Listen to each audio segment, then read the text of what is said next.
Dans les dynamiques toujours changeantes du conflit en cours dans la mer Rouge, Scott Ritter, ancien inspecteur des armes de l'ONU, a suggéré que la Russie pourrait soutenir les rebelles houthis. L'importance de la mer Rouge ne peut être surestimée. La mer Rouge revêt une importance géopolitique et économique considérable en raison de sa position stratégique et de son rôle dans le commerce international. Nichée entre l'Afrique du Nord-Est et la péninsule arabique, la mer Rouge constitue une voie maritime vitale reliant la mer Méditerranée à l'océan Indien. Cette voie d'eau cruciale facilite le transport de marchandises, de ressources énergétiques et d'autres produits entre l'Europe, l'Asie et l'Afrique. Un autre facteur clé contribuant à son importance est le canal de Suez, une voie d'eau artificielle essentielle qui relie la mer Rouge à la Méditerranée. Le canal permet aux navires d'éviter le long et périlleux voyage autour de la pointe sud de l'Afrique, offrant ainsi un raccourci aux navires voyageant entre l'Europe et l'Asie. Le canal de Suez a été un pivot du commerce mondial, réduisant considérablement les temps de transit et les coûts associés au commerce maritime. Cependant, les récents développements en mer Rouge impliquant des acteurs mondiaux ont perturbé son importance. Une coalition dirigée par les États-Unis s'est récemment opposée aux activités des rebelles houthis, et ces actions de représailles ont suscité de vives critiques de la part d'autres nations, notamment l'Iran et la Russie. La question se pose, la Russie a-t-elle un plan stratégique caché? Ou la Russie soutient-elle les activités des houthis contre l'Occident? Restez à l'écoute et continuons à examiner les problèmes qui se posent. Comme prévu, le gouvernement russe a vivement critiqué les récentes interventions militaires menées par les États-Unis et le Royaume-Uni contre la milice Houthi au Yémen. La milice Houthi, connue pour ses actions agressives, était activement impliquée dans des attaques contre les navires traversant la mer Rouge.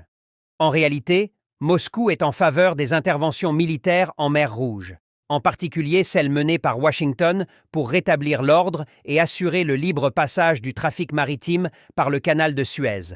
Et cela est nuancé et influencé par ses propres considérations géopolitiques et économiques. Bien que la Russie puisse exprimer publiquement des critiques, elle n'est probablement pas totalement opposée aux actions entreprises par les États-Unis pour maintenir la stabilité dans la région.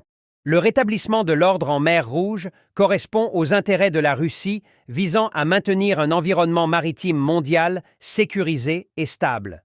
Le fonctionnement ininterrompu du canal de Suez est crucial pour le commerce international, et la Russie, en tant qu'acteur majeur sur le marché mondial de l'énergie, bénéficie du passage continu des navires par cette voie d'eau vitale. Le canal de Suez est une voie de transit clé pour le pétrole russe destiné à des marchés tels que l'Inde, ce qui contribue aux intérêts économiques de Moscou. La nouvelle des frappes militaires lancées par les États-Unis et le Royaume-Uni contre les forces houthis a suscité une réaction véhémente et indignée de la part des responsables russes. Dmitri Peskov, porte-parole du président Vladimir Poutine, a rapidement qualifié les actions d'illégitimes, reflétant la forte désapprobation de Moscou vis-à-vis de l'intervention.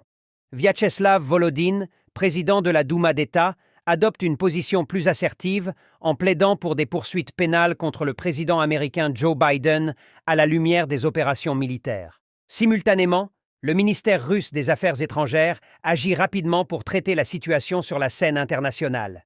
Dans une manœuvre diplomatique proactive, la Russie a officiellement demandé une réunion urgente du Conseil de sécurité des Nations Unies et a devancé la réponse prévisible et critique de Moscou aux frappes américaines et britanniques contre les forces houthis au Yémen. Cette réaction est enracinée dans la dynamique de longue date des relations américano-russes. La relation entre ces deux grandes puissances s'est progressivement transformée en un jeu à somme nulle, où les actions prises par l'une des parties sont perçues à travers un prisme de suspicion mutuelle et de compétition. Cette mentalité à somme nulle implique que toute action de Washington est automatiquement condamnée par Moscou, créant ainsi un cycle de critiques réciproques. De plus, le Kremlin exploite stratégiquement chaque opportunité pour renforcer sa rhétorique anticoloniale. Cette position rhétorique ne sert pas seulement à exprimer son opposition aux interventions occidentales précédentes, mais cherche également à obtenir le soutien des nations du Sud global. Le discours anticolonial est un outil utilisé par Moscou pour se positionner en tant que défenseur de la souveraineté et de l'autodétermination des nations, en particulier celles des régions historiquement influencées par les puissances coloniales dans le discours public entourant la confrontation en mer Rouge. Les responsables russes affirment que les tensions géopolitiques dans la région sont alignées sur les intérêts économiques de la Russie, tout en reconnaissant l'importance des ports de l'Extrême-Orient et des liaisons ferroviaires avec la Chine pour la majorité de ses exportations et importations. Moscou affirme que seule une petite fraction, soit environ 10% de son commerce extérieur, dépend du canal de Suez. De plus, les autorités soulignent que, jusqu'à présent, les opérations du canal de Suez n'ont pas été directement impactées par la défense en cours.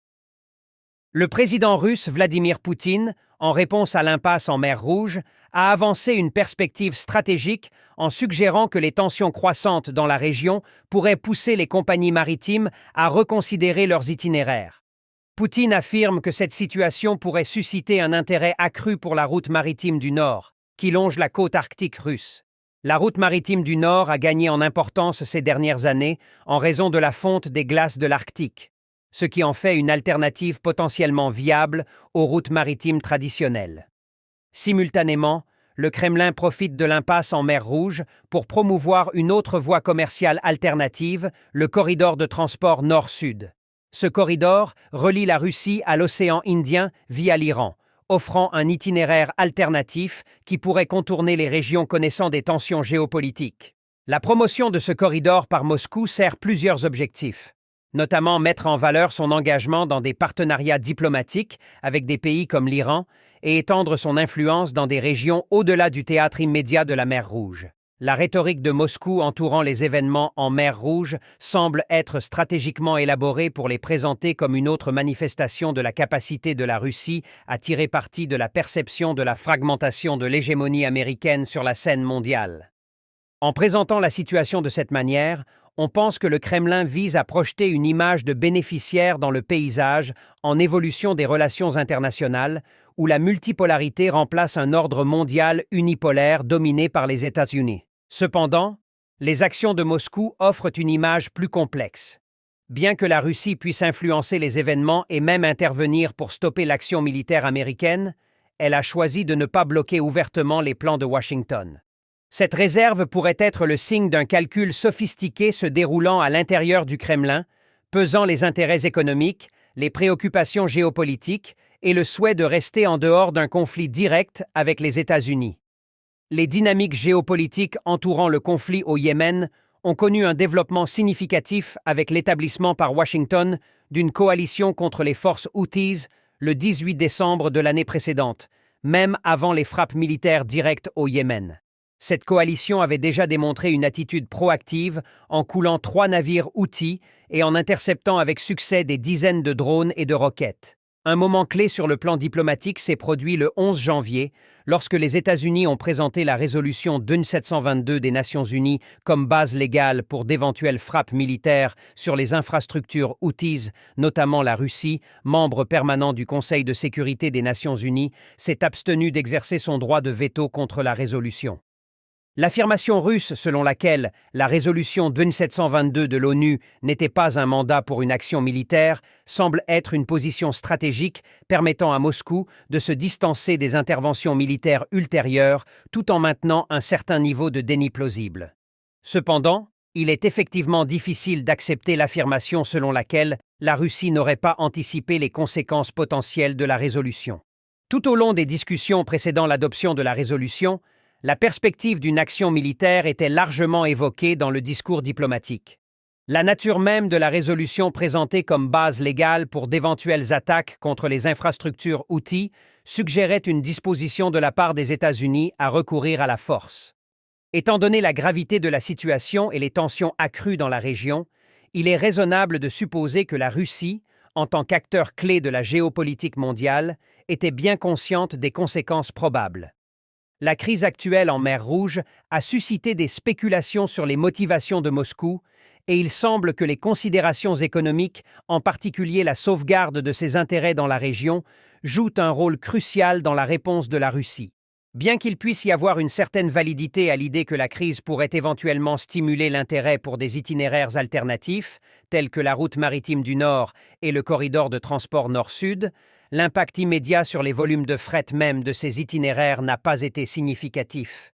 Moscou a probablement plusieurs préoccupations différentes concernant ses intérêts économiques en mer Rouge. La région revêt une importance stratégique pour le commerce international et le transport, étant donné qu'il s'agit d'une voie maritime vitale. La stabilité et la sécurité des routes maritimes, en particulier celles qui traversent la mer Rouge, sont essentielles aux intérêts économiques de la Russie. Le mouvement des produits et des ressources énergétiques pourrait être impacté par les perturbations dans cette région, ce qui pourrait avoir un effet sur les relations commerciales de la Russie et sa stabilité économique. L'impact immédiat sur le volume de fret empruntant ces itinéraires ne s'est pas matérialisé malgré la reconnaissance que les événements en mer Rouge pourraient éventuellement affecter les schémas d'expédition et susciter un intérêt pour des itinéraires alternatifs, bien qu'ils aient un potentiel à long terme. D'autres itinéraires tels que la route maritime du Nord et le corridor de transport Nord-Sud sont moins immédiatement pratiques en raison des complexités de redirection des envois et des défis liés à l'infrastructure actuelle qui leur est associée. La fermeture potentielle du canal de Suez constitue en effet un défi économique important pour la Russie, compte tenu du rôle crucial que joue ce canal dans la facilitation du transport des exportations pétrolières russes, notamment vers l'Inde. En tant que premier importateur de hydrocarbures russes, l'Inde dépend fortement du canal de Suez pour le transit de ses ressources énergétiques vitales. La fermeture du canal aurait des répercussions directes et substantielles sur le commerce pétrolier de la Russie avec l'Inde. Le canal de Suez sert de voie de transit clé pour environ 3 millions de barils de pétrole par jour, constituant environ un tiers des exportations totales de pétrole brut de la Russie. La flotte existante de pétroliers russes pourrait ne pas être suffisante pour maintenir les volumes d'exportation actuels si elle était contrainte de prendre la route plus longue autour de l'Afrique. La distance et le temps supplémentaires demanderaient une flotte plus importante ou des voyages plus fréquents pour maintenir une chaîne d'approvisionnement cohérente et fiable. L'acquisition de pétroliers supplémentaires pour répondre à ces besoins poserait un défi considérable, notamment compte tenu de la hausse de la demande de pétroliers qui surviendrait probablement dans un tel scénario. De nombreux pays dépendent fortement du canal de Suez pour le transport du pétrole, et avec sa fermeture, la disponibilité mondiale de pétroliers serait tendue, ce qui contribuerait à une augmentation de la demande et potentiellement à une hausse des coûts. Comment les conflits en mer Rouge peuvent-ils être arrêtés? N'oubliez pas de partager vos réflexions dans la section des commentaires et n'oubliez pas de liker, partager la vidéo et vous abonner. Merci d'avoir regardé la vidéo et à bientôt pour une autre vidéo intéressante.